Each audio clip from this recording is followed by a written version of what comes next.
Hey,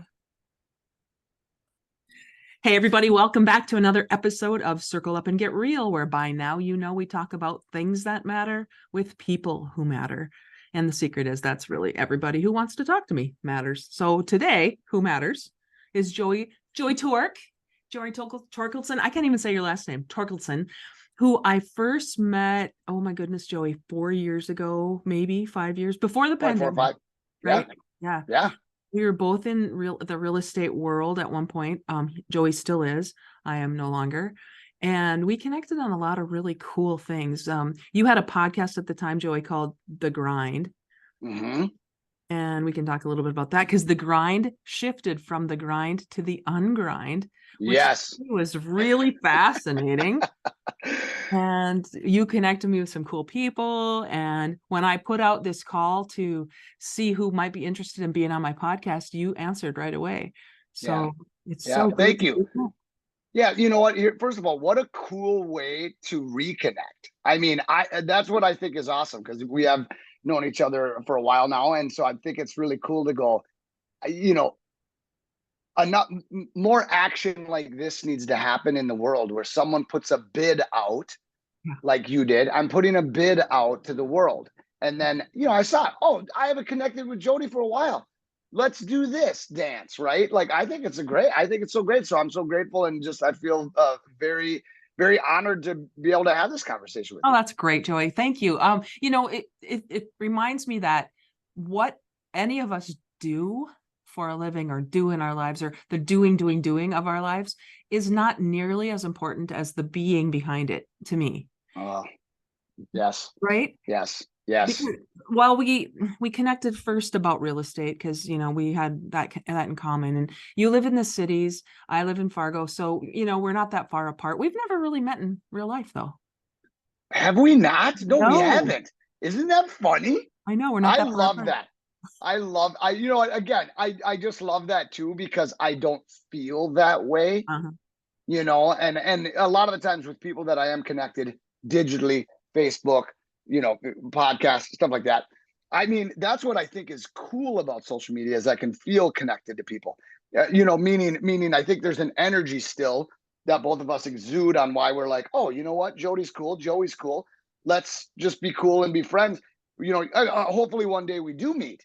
But Yeah. I think it's a cool part of the digital side is when you can do that and actually have that. And I think I do want to say something when you had said about the being thing. I think what I love about that is I think everybody is so focused on the other one, Mhm. on what you're doing. What are you doing? Everybody's always got to be doing. I get it. I understand that. But that gets real boring real quick. I mean, it really does on what do you do? And again, by no means am I saying I don't want to like downplay that what you're doing is boring. That Right. I'm not saying. Like, if you're doing great things and you're doing cool things, cool, awesome. But it's like, can we get to know what are you really about? What are people really about? I think of that when someone asked me recently about what my North Star was. And it was interesting because they were asking it from a business perspective. They were saying, hey, what's Voila, my business, right? Mhm. What's Voila's North Star? And I was like, oh, isn't that so funny? This interesting question that we have to have a North Star. Well, do we? Meaning, what if my North Star was something like, okay, one of our core values is delight the world. Well, what if that's my North Star? Yeah. And someone says, well, that's too vague. Well, who said you have to define everybody your North Star that it has to be, I'm going to do 50 real estate deals this year, Right. or Right. you know what I'm saying? And so that's it's the being versus the doing. What if we did lean in on that more? I love that you said that. Well, since we've talked the last time, I mean, we've been through a lot. The world has been through a lot. I mean, it was Mhm. before 2020 when we last Right. really connected and had a conversation. And you were already kind of on a new pathway then. Yeah. You were moving from the grind, which we were priding ourselves on the doing of life, right? I'm Right. doing this, like what you just said. The grind, that's what we're up to. You got to grind, grind, grind. And then at some point for you, I remember something happened. I mean, there was a point at which you said, hey, maybe it's not about the grind anymore. Yeah. Well, isn't that interesting? Because I think what happened for me that I think is just a personal journey is I realized that every single day we have massive opportunity to, I say, suck the marrow right out of life. Hmm. Okay. Yep. And I heard that phrase, I stole that phrase from somebody. But I thought, you know what? Like, okay, when I think of the grind, Jason and I, when we created the grind, I mean, I was in a sales organization that, prided themselves in numbers and calls and this and that. Again, I love sales. I've always loved sales, and I still make calls and Mhm. I still do that stuff. But now I just choose to do it from a place of fulfillment and service, and make sure that it's in alignment with what I'm doing with my core values. Mhm. See, with the things that, what do I value in life? How do I want my day to day to be? Right. And so if all it's doing is I'm still doing a lot of the same Right. activities. Right. Now I'm just doing it and saying I refuse to not do it, and accept it and enjoy it, and be enthusiastic about it. That comes from Eckhart Tolle. There's these three phases. You accept what you're doing. Once you accept it, great. Now can you enjoy it? Cool. And then the highest level is be enthusiastic about it. So it's no different than even this conversation. You post something on Facebook. I say, oh, that'd be cool to reconnect with Jody. Cool, let's do this. And then it's not, this isn't a grind. Oh, this is another thing on my calendar. Oh, yeah. No, this is like, I'm going to look at this and go, hey, what if this is the last person I talk to? Mm. What what if? Right. What if you and I, can you imagine? I'm not saying we have to act like, you know, we're going to die, but we could. Right. Yeah. So what if I treated my days like that and my moments and go, you know what? What if Jody is the last person I talk to? That's how I'm going to show up in this 1 hour we have. That's what I decided to choose to do, versus the grind mentality is like, you're doing this thing and I don't want to do it. Oh, I got to make 1,000 calls. Oh, it's so painful. And, you know, well, that doesn't even make any sense to me anymore. Does that Yeah. make sense? Kind of what I'm saying? Yes. Oh, for sure. So what I'm uncovering, even in my own life, I've talked offline a little bit before we started recording here about painting. And for me, that's joy, right? It's just joy. It's just something that I can get lost in, and it's really fun. And the doing of that, the taking paint and putting it on canvas could be a grind, I suppose. I have to do Yeah. it. And I have to, just like picking up the phone could be a grind. But when you say it like you said it, hey, who might I connect with that I never would have before? Whose life can I change? Whose life can change mine? And all of that is the possibility that is out there that we'll never see if we don't actually take the action from a place of I can't not, rather than I have to. Gosh, one of my favorite words, you just said possibility. Be open Mm-hmm. to the possibility, period. Period. Right on. Right, Right period. on. Be open. And I think I connected you with Nova, and she's a Yeah. good friend of a good Nova Whiteman, a good friend of mine. We talk about this a lot, but it's like, you're open to the possibility. That's it. So someone might say, well, what does that mean? Okay, well, here's an example. How do you know? Because if we can just force ourselves to be curious, I think that's the most powerful word in the English language, is curious. Possibility right up there with it. But can you imagine if we can just be curious and go, okay, here I am. I'm walking into Target, or I'm walking into Starbucks. Man, wouldn't it be interesting? I am curious. Maybe my next best friend is in here. Cool. I don't even know. Maybe my next business partner, that I'm going to do some other crazy business, I have no idea. Maybe I'm going to be standing in line right next to them. You know what I mean? Like, so because what's funny is when people maybe call me out on this or whatever, or maybe not call me out, but they'll be like, that seems so like esoteric and spiritual, blah blah blah. And I'm like, well, hold up a second, hold up. How did you meet the people you are in business with now? And then if you ask them and you go like, hey, like just trace back. How do you, usually it ends up being happenstance. Yeah. Yeah. It just does, right? They call that the great retrace. Michael Mayer from 7 Levels of Communication. Right. He wrote another book called The Great Retrace or something like that. And it's like, if you just trace it back, one of my current best friends, literally right now, started out as a client, and I could tell our energies were in alignment. Okay. And at the closing, I got real courageous, which I don't, and I do this more. I try to lean into this more. This is years ago now. Yeah. And I said, we should be friends. Nice. And he's like, he kind of looked at me like, because he was a buyer and we just closed or whatever. And he's like, yeah, let's maybe go out for lunch or something. We go out for lunch. 8 years later, 9 years later, he's one of my best friends. Yeah. Yeah. Yeah.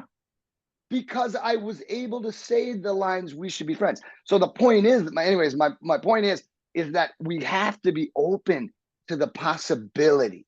Right. Right. Right. And then how does your life change when you treat because most of our lives, Jody, right, are mundane. Right? I mean, meaning you have high points, but most of our day-to-day, we're just doing our day-to-day. We're going to appointments, we're going to doctors, we're going to get groceries. So instead of saying like, oh, my day is just like, it's so blah, blah, blah. It's like, well, actually, it's probably not blah, blah, blah. I mean, it's probably pretty amazing. You just have to be there for it. Right. Must be present to win. Right. Must be present. Oh my God. Must be present to win.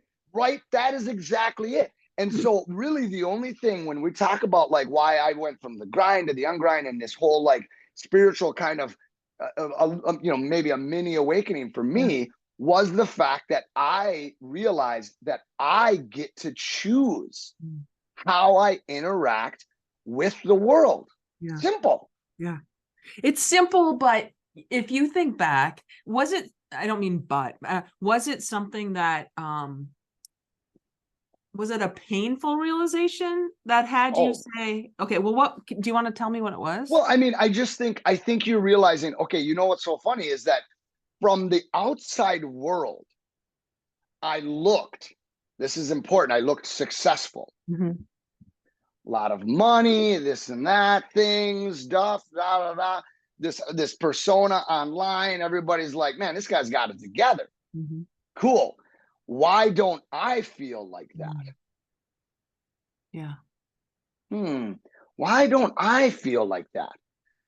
There's something was missing, right? Why it's so classic. Everybody goes, I mean, not everybody. The people that I think are lucky enough to go through that, there was a really good book called The Second Mountain. You know me, I read a lot of books. Yep. So anyways, The Second Mountain, where you want to be lucky enough if you're climbing the wrong mountain, you want to be lucky enough to find out before you get to the top and go like, uh-oh, I'm on the wrong damn mountain. Yeah.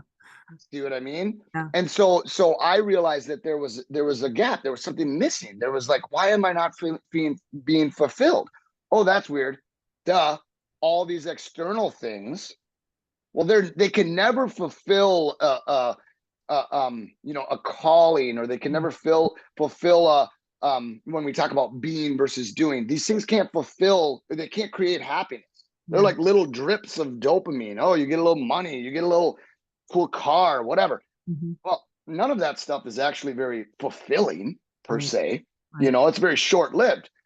And so that's what all of a sudden I realized, no, I don't think you guys understand out there that think I'm successful. I don't feel like that. And what's funny is even when we launched our company, I mean, I took like a third. What did I take? I think it was, I was making the first year after we launched our company, I made a third of the money, the income. Okay. Yeah. This is how I knew that I had gone through something, kind of a breakthrough, is that I could wholeheartedly say I was happier.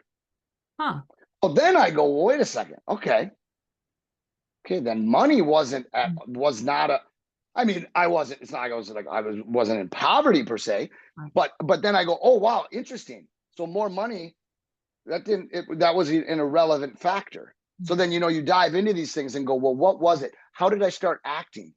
Was I more, oh, that's weird. I started leaning into things I truly believe. Again, core values. Mm-hmm.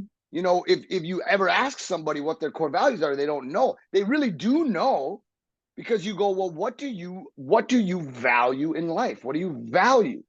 Well, I value connections. I value being here, like with you, right? I mean, these are these things I value. And I just started leaning in on that, and then fulfillment went up, and you go, okay, well, and this is through reading lots of books. I mean, I went to a 5-day Eckhart Tolle retreat in Maui. Oh, It's like, wow.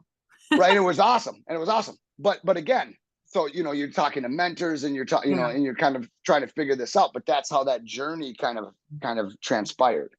Did you know what was missing till you recognized it? I mean, like, could you have said this is what it is until you realized it?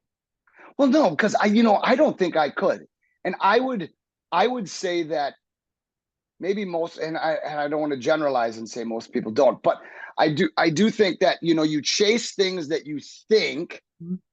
I mean, society right now, especially in the digital world we're in, has a massive pull on us. Yeah. Massive pull, and we all think we should do something. Mm-hmm. Comparison is we do it at almost a level that's unfathomable. Mm-hmm. 300 years ago, how many thoughts did we have go through our head? Not very. What meaning? Right. Meaning same brain. Right. But now, how many thoughts go through your head? Right, like in a second. Yeah. So we're right now we have a pull that we should do something. So then that's why it's so easy for us to get off track and go, well, I got to do this, I got to do that, and then you're wondering why you aren't happy. Well, it's because whatever this isn't the thing, or you're just not making the choice except enjoy enthusiastic. That still is a choice, because by no means am I saying that, oh, I want a life of luxury where I'm not willing to do something grinding at something hard. Yeah. I'm okay with that. Yeah. Meaning I'm still cool with working hard, sweating, long days, doing something, right? But now what I'm doing, the only difference is I'm doing those 3 levels of like, oh, maybe it's I want to do a marathon, so I have to do the training. Okay, right. Well, step 1, accept it. Accept you have to run a lot to be a marathoner. Right. Cool. Well, I accept that first. Okay, well, now how to get to enjoyment? Well, as soon as you get in good shape, well, now all of a sudden you're going on this run and you're going like, oh wow, like it's really enjoyable. Right. And so it's like, that's really what it boils down to, because it's definitely is not, I want to have everything be so easy. That I think is very unrealistic. Yeah, I get that. Well, and I think about whether people recognize that they're chasing things. I mean, if you don't slow down and stop, you're never going to know that you've been chasing something. So we have to stop the treadmill or the hamster wheel at some point to at least assess where we are, wouldn't you say? Yeah. Well, 100%. And it's funny.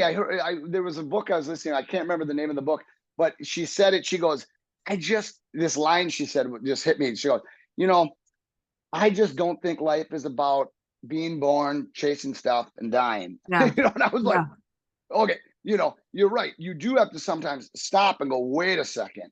Mm-hmm. Let me do an assessment here. Is this aligned? That's why, again, I keep going back to these core values. Is this aligned with my core values? Is this aligned with the energy? Is this aligned with maybe some North Star or mission you have? Well, and then if the answer is yes, then doing the really, really hard stuff might not, of course it doesn't feel like it. You painting, for example, if you're painting and it's very, I'm sure there's probably paintings you've done that are very mentally tasking, and I'm trying to, But again, what you're doing is in alignment with an energy that you exude. Right. So some of that is just intangible. It's something that I haven't really articulated. So you have articulated some pretty amazing core values for Voila. So before we get into the core values, let's talk about Voila was born. Do you say Voila or Voila? I don't know You know how what's really interesting? A couple people refuse to say voila. They say voila, but it is voila. to. No, you know, same, very, very similar journey. Disenchanted with what I was currently doing. Meaning there were certain things in the traditional real estate world that I didn't like. We don't have to get into those. Yeah. It's irrelevant. But there was just certain things that I knew. I was like, this isn't the right answer for me. Why? It's bugging me. For like a year, it was bugging me. Certain things. I was feeling like an imposter, right? Like I'm not, this isn't making any sense. So then I tried to change some things within the organization I was a part of, realized it wasn't easy to do that. And so I said, I got to peace out. I have to peace out, because if I'm going to have creative control and kind of just be able to do what I want to do, you know, whatever, then the only way to do that is to start a company. And I think that's very similar for almost anybody that starts a company. They see something, or maybe they're in an organization, they don't like something, and they're like, I want to change it. The organization says no, or whatever. Nope, we're not going to do that. Okay, well, I'm leaving. I'm starting a company, you know, and that was really what it was. And part of that too was what I didn't like is again, I just wasn't bought into it. So then I knew, okay, I have to do something different. That's really how it transpired. Yeah. Which I think is pretty typical. Yeah, I do too. How long ago? 4 years. So 4 years, Voila, it's sold.com. So that's how it came to be. It was like an aha kind of thing. Or you know what it was? You know how that actually the name came about? It was so funny, is that my business partner, I was complaining about all these things. I was like, in a text, I was like, you know what? This is that, this, all this stuff, this is what's wrong. I said, you know what we should do is we should do A, B, and C. Voila. That's what I said. I said, voila, it's that easy. And he's like, I think that could be the name of the company. And I'm like, and that's how it happened. Because it was just like, here's my complaints. Here's what I think we should do. Voila. Because actually, voila is a French word for there it is. That's what, yeah, there it is. And so that's how we came up with that. And it's it's been really fun just, you know, being able to embody that. And the core values was a big part of it. And core values have changed a little bit over the years. Yeah. But what we did is from the beginning, we had these fake core values. Okay. These fake ones? Fake ones. The reason why I call them fake ones is because I'll give you the best. Well, I don't want to say. Here's like a really good example of what could be a fake core value for a company. Yeah. Integrity. Doesn't everybody have that one? Right? Yeah. Integrity. Of course, integrity is good. You know, I'm not even downplaying integrity. We realize that, wait a second. Here's how we need to come up with our core values. How do we want to live? Because how we want to live should be how we do business. Those shouldn't be two different things, at least in my opinion. Yeah. I'm sure there's people that maybe have differences, whatever. But I'm thinking that's how we started coming up with core values, like slow down to the speed of love, right? And delight the world and move the couch. And people go, move the couch? What the hell does that mean? Right? Move the couch. What is right? that? Well, I'll give you an example. Move the couch. So move the couch. Here's how this transpired. Move the couch means this. You know, when you get a call from a good friend of yours, and that friend calls you and says, hey, Jody, what are you doing on Saturday about 10? Yeah. And you're like, but they're not telling you why they're what it is, right? You're like, I think I'm free. Well, here's the deal. I have this pull-out bed couch from 1970 in my basement, and I need help moving it. Now, our egos and our mind immediately says no. Yeah. Most people. So what move the couch embodies is do what your second, third, or fourth thought is. It's not actually moving the couch. It's making what the actual right decision. I almost have a better example of move the couch. Is that I had a client once that they took forever to get their house ready. Okay, forever, months. like the 5th month I called to do my check-in. And they said, we have one more truckload and we will be ready for photos. Here's what's funny. My first thought is, come on, people. Like, and he goes, we're just having a hard time finding a truck. And so when we get the truck, I own a truck. Mm-hmm. So my first thought was, come on, you got to find a truck. All right, I'll call you next week and check in. Right. Uh-oh, wait a second. Move the couch. All right, my second or third thought, and you almost, when you say it, you almost don't want to say it. Yeah. I have a truck. And then they're like, what? Yes, I have a truck. Why don't I come over and I will help you load it up? Not my job per se, not my job as a real estate agent to help you move stuff, right? I will do it. There you go. Perfect example of move the couch. Because does that make sense? Yes, it does. And yes, it's come from curiosity, come from contribution. We've heard that at the former companies that we've been part of.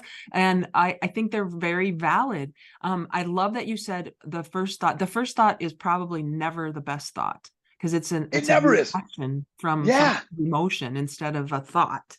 It's your ego Think about it. And this is a Mel Robbins thing from 5 Second Rule, is that your brain doesn't want you to do anything. Mm-hmm. Don't leave the house. Mm-hmm. Yeah. Right. I mean, really, you're safe. You're in your house. You're safe. You do not talk to that stranger. Yeah. Right. Do not get in your truck and go help someone move. Don't do that. So that's why a lot of times your first thought is definitely not the thought you should do. So move the couch embodies that of saying, hey, lean in on your second or third or fourth thought. Good. So good. So I'm just quickly going to go through these. You said delight the world. You already talked about that. Contribution without condition. How is that different from move the couch? Well, contribution without condition is the fact that, hey, it's okay that we can give without getting credit. Mm-hmm. This is one of your best. I think if more people did this, it would change their life. For example, contribution without condition, here's the question.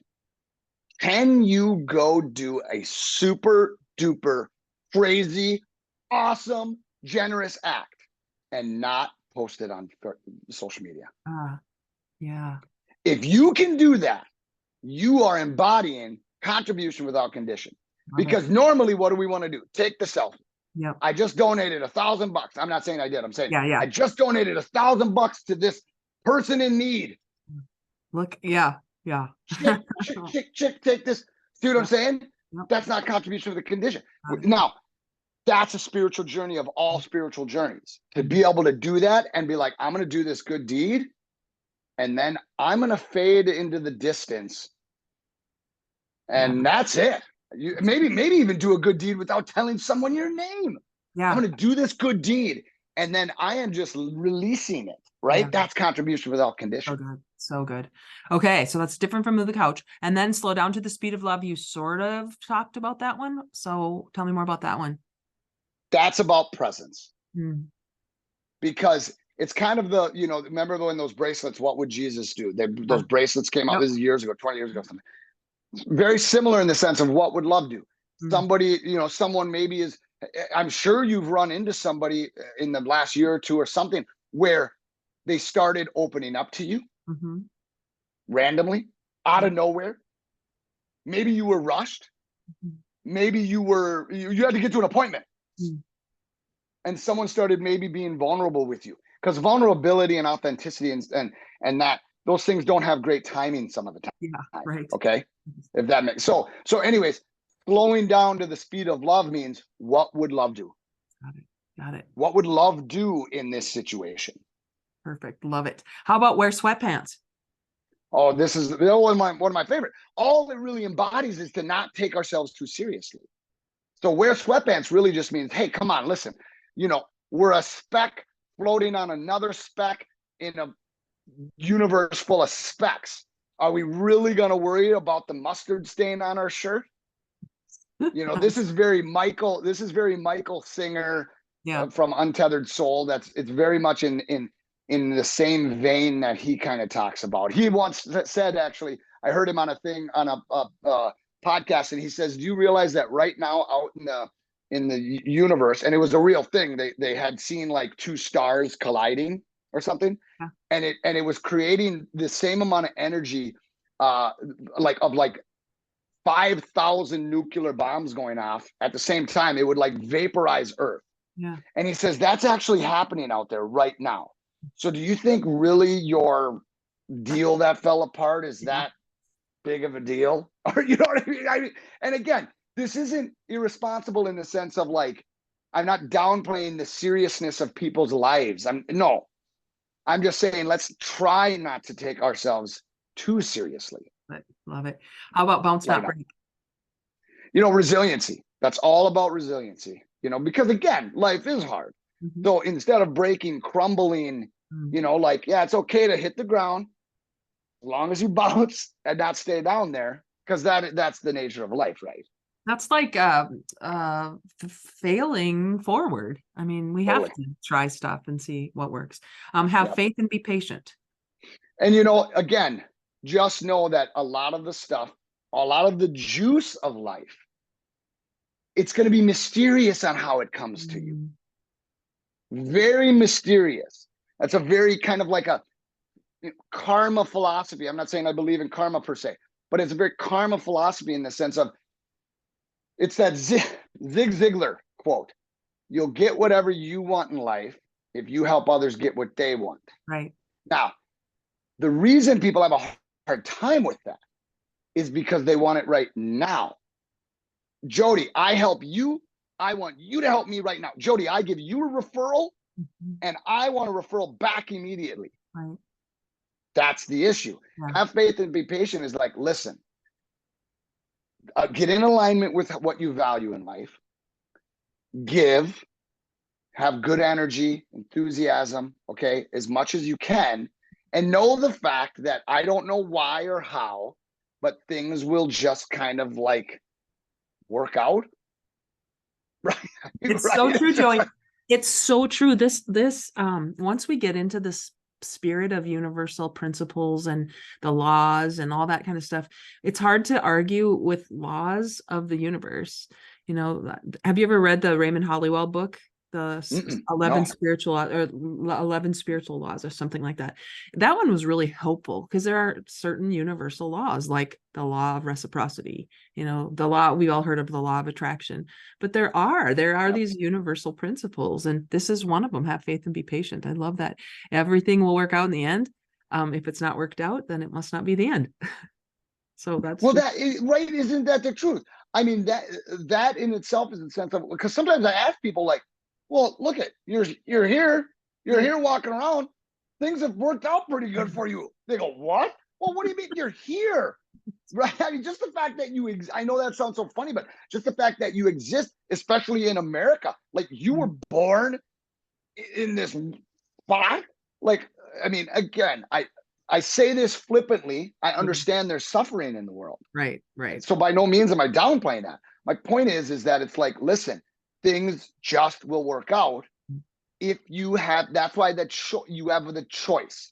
I think everyone has the choice on how they operate on the day-to-day. And so we just created these core values as a very good reminder, because then I can look at them and be like, wait a second. Am I delighting the world? No, I'm not delighting the world. I'm a crab ass right now. Right? Whatever. Meaning, as an example, I'm crabby. Why am I crabby? Yeah. This is so silly. It doesn't even make any sense. So it's making the choice to go, no, I can choose these things. Yeah. That's really the only control we even have in the world. Everything else is completely out of our control. Right. We can sure choose we can sure control our own choice. The space between stimulus and response, there's this gap. That's what we can choose. And that's where we have our power. I love it. So it's flavor first. Tell me about that. Flavor first, right? I mean, so flavor first is, because we're robots. I think most people, we have very robotic tendencies, right? We do the same thing. Okay, this is how we operate. I do this. I shake hands. I drive home from, 3 miles down the road, I use GPS. Why? That doesn't make any sense. So we're very robotic. Yeah. So where flavor first is when you're writing an email, you write this email and it's very generic because you're just, I got to write this. Stop. Wait a second. Oh my gosh, look at this email. Boring, right? And again, this is flavor first is personal. Stop. I'm going to add some flavor, right? I'm going to add some salt. I'm going to add some spices. Maybe add a couple words. I'm not going to be robotic. That's I'm not going to say, hey, everybody, how are you? How are you? Good, good. I love it when someone says, when I say, hey, how are you? And they say, not much. Not much. It doesn't even make any sense. Or you go, hey, what's up? They're like, good. What? This doesn't make any sense. The point is with flavor first is stop being a robot. As soon as you're about to say, when someone says, how are you? And you're about to say good, don't even say it. I did this the other day. I went to Starbucks and I wasn't actually feeling good. I was a little down, just a little low mood. And the Starbucks barista, young woman, she goes, hey, how are you? I'm like a 3 out of a 10. She's like, she had probably heard 100 goods. Yeah, exactly. I just decided I'm just going to tell her how I'm actually doing.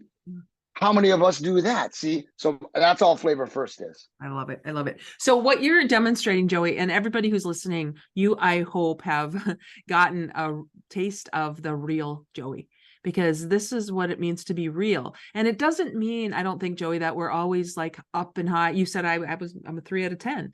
Being real doesn't mean being toxically positive, like always being not, we got to own when we feel a 3. Yes. Otherwise we're lying. Well, and Jim Carrey once said that it was a play on words. He said, deep depressed is basically just, I need deep rest. And I was like, whoa, love that. Yeah. Deep rest. Because you're absolutely right. This does not mean, yes, we're going to float around on butterflies and always be happy. No, but I mean, leaning into, being real with people. Oh my gosh, come on. Has anybody ever been vulnerable with someone else and they haven't respected that? Maybe not in the beginning, but really when someone's really truly real and it.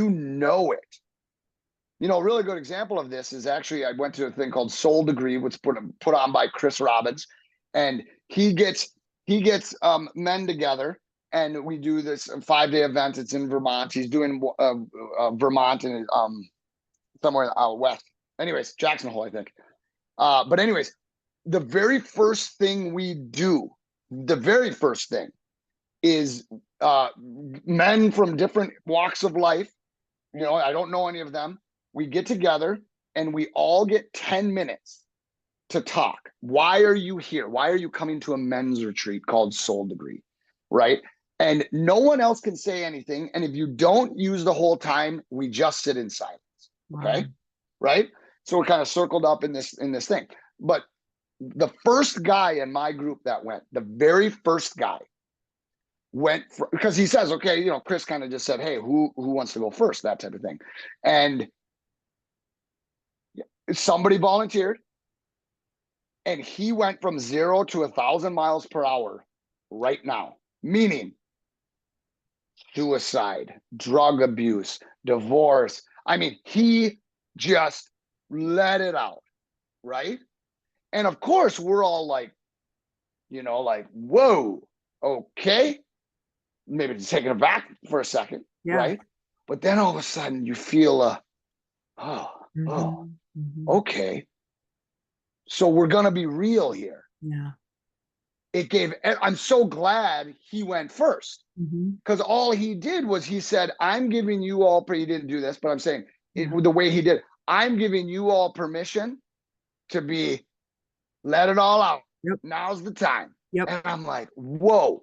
Right. So when we talk about being real and when we talk about even admitting our low points and come on, that's what people are craving. Well, why are we craving that? Well, we're craving that because people don't see that. When it's social media, everybody sees all of our best sides. Yeah, yeah. I know you and you and you and you and you and you and all these people. I know you all have bad sides Yeah. and low moments. I know you do. You're just not sharing them anymore. Well, Brene Brown has kind of set her whole career up on that, the gifts of imperfection. She says people don't connect with perceived perfection. They connect with vulnerability and authenticity. If, like you said earlier, if what we want is connection. 100%. I'm wondering if, Joey, it's a smaller percentage of people who even want to be real, wouldn't you say, in your experience? Here's the thing, though. I would say most people probably crave it, but they're afraid. Yeah. They're fearful. I think of this thing here. Here we go. Who's doing this? This thing. Daring greatly. That's Brene Brown. Yes, Daring greatly, right? And it's not the critic who counts, the Teddy Roosevelt speech, but daring greatly, because you know what? You have to get in the arena. You have to get bloody. You have to get sweaty. That's what it says on there. So that's very scary. So I would think most people do want to take God, let me take this armor off. Let me take this shield down. But again, it's so scary. And that I understand. Right. It's very, very scary. And it's probably scarier to wake up at the end of our lives and go, shit, what did I miss out on? Because that's you know what? That's one of the in the Bronnie Ware's book, Top 5 Regrets of the Dying. Yep. One of them is that. I wish I would have lived a life true to myself. Yeah. So how sad is that? You are so demonstrating this. I'm so proud of you. That sounds kind of weird, but I'm proud of you for going first. I'm proud of you for listening to the call, for hearing the call, for saying, even going back to the grind, to the ungrind, recognizing some of these things that a lot of people would overlook. Going to be with Chris Robbins, who, by the way, is Mel Robbins' husband. And that's how I heard that earlier in your talk a long time ago. You said that's one of the things that you did that was really monumental for you. And oh my gosh, yes. I love that. Huge. For men, because where else do you guys go? Where else do you guys, all you guys, go to be vulnerable? Because you're supposed to. Oh gosh, I can't. Yeah, I can't recommend Soul Degree more. I mean, and Chris is an amazing human being, and him and I still talk, and he's actually they're doing I don't think I'm going to be able to go, but they're doing a Soul Degree reunion because when you do Soul Degree, you're only with one group. Oh. Well, then he does a Soul Degree reunion. It's the second one he's done. I went to the first one in Manhattan. It was awesome. Which by the way, funny thing is, at the Soul Degree reunion where he was bringing in multiple groups, okay, there was a guy there. His name is Brett Feaster, this guy. As soon as he talked, he was in a different group. As soon as he talked, I thought, I like that guy. He's going to be my friend. And I just went to Italy to his wedding. Wow. 3 weeks ago. Wow. He's one of my best friends. Anyways, back to one of our other points. The possibility that your next best friend is right there. That was all from Soul Degree. But so Chris is doing this, giving men, and it is specific to men, but giving men, and I think the same program, I'm sure exists hopefully somewhere for women, and it doesn't mean you can have both men and women, whatever, but he does it for men to give a platform to say, I want to transform my life. Because that was probably the start. It took me a little bit to work through stuff, but that was the start. Really was probably Soul Degree. Give me an opportunity to actually discover what my true self is, and then just be able to lean into that and do that in a truly just, screw it. This is me. And I'm not here to satisfy everyone in the world. I'm only here to be me, because, that's actually our competitive advantage. Our competitive advantage, everybody has it. Just be the best version of yourself. Why? Because no one else can be Jody. Meaning you can. And when you do it at a super high level and you paint and you do your things that you're doing, no one else can do that like you. Right. Now, if you're trying to pretend to be somebody else, well, then somebody else can pretend to be whatever you're trying to be. Just be Exactly. Right. yourself. That's your unique proposition right there. So if somebody's heard something today, Joey, that they really want to dig in, because we didn't even talk about real estate. If you want to buy a house in the Twin Cities, you got to go to Joey and find out how he can help you buy or sell a house. But if somebody heard something and said, "God, maybe there is something missing for me," what would be a first step? Like maybe a book that could kind of let them tiptoe into some of this. Here's the thing. That's a tough one.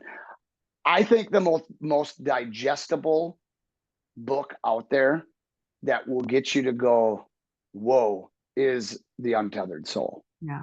By Michael Singer. Because the reason it's so digestible is Michael, his approach is very conversational. Mm-hmm. Whereas if you read A Power of Now by Eckhart Tolle, you might go, what is this freaking guy talking about? Right.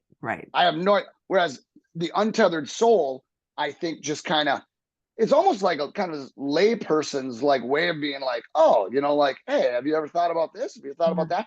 And I bought that book for so many people. Yeah. I highly recommend that one, or A New Earth, which was the second book of Tolle. But again, a little bit more, even in A New Earth, in the very first chapter in the introduction, he says, by the way, if you start reading this and it doesn't make any sense, it's okay to stop reading it. Yeah. Come back to it in a year. Right. So start with The Untethered Soul, everybody who's hearing this. Yes. And Joey, would you be okay with people reaching out to you if they have ideas or questions about this? I love that. I love riffing on stuff like this. How do they get a hold of you? What's the best way? I think I've been leaning in on Instagram, and Joey Tork 1 is my handle on Instagram. Okay. And so I think that's the best way. Okay. And then it's the number one? The number one. Yep. Okay. Awesome. So follow Joey, Joey Tork 1 on Instagram, and you'll find out what he's up to and what he's doing, both in real estate, but it sounds like in life too, Joey. Yeah. I think that's what I mean. Real estate is the thing that the reason real estate is it's what pays my bills, right? But real estate puts me in front of a lot of people, and that is where I can make impact. Yeah. Real estate is the tool, meaning I don't care what it is. Meaning I don't care, but real estate happens to be a very cool conduit to get me in front of a lot of people. And that's where I know I can serve the world the best, is by interacting with people and being able to make micro impacts that kind of can transcend into a macro impact. Right. Are you looking for people to join your team, or is it just you? No, we were doing that for a while. I shouldn't say no so fast. We were doing that for a while, but we were misaligned, meaning we didn't quite have a lot of this North Star and core values locked down. Now we have. And so now it's one of those things to where if the alignment is right and people can, because there's a lot of people that would hear this, okay, and be like, what? Yeah. No, I gotta grind. I gotta make money. I gotta la. Hey, that's cool. Right. That's awesome. And again, I'm not even saying it's bad because I want to make money. Of course, the more money I make, more impact I can, more cool things I can do. Mm-hmm. But I think now we've just realized that the avatar of who we'd like to partner with, we need to be able to say this type of story, kind of like what we just shared. And if somebody's like, whoa, like, okay, this sounds really interesting. Okay, that's cool. Like maybe let's talk about partnering, because that would be, and again, it's a partnership versus, well, we're hiring you or Like you need to be in alignment with this stuff. We'll worry about selling real estate and all that boring stuff. Whatever. Yep. Well, right. It goes back to what we said at the very beginning. The beings attract beings, right? And if we can attract the beingness, the doing will come second. That all works itself out, right? Yeah. And it goes with your core values. Yeah. So, well, this is just the beginning, Joey. We're going to have to do this again at some point. Thank you, Jody. Thank you so much. I appreciate you so much. Keep doing the work you're doing in the world and being who you're being. And everybody, if you heard anything today that sparked your interest, reach out to Joey. He's told us on Instagram, or reach out to me and I'll put you in touch with him, because this is what the world needs, in my opinion. more of this, more of the connections that we have made, even virtually. So thanks, Joey. And as always, everybody, go get real. Talk to you again. Bye. And then I have to figure out how to turn off my recording. Stop. I get that. Thank you so much.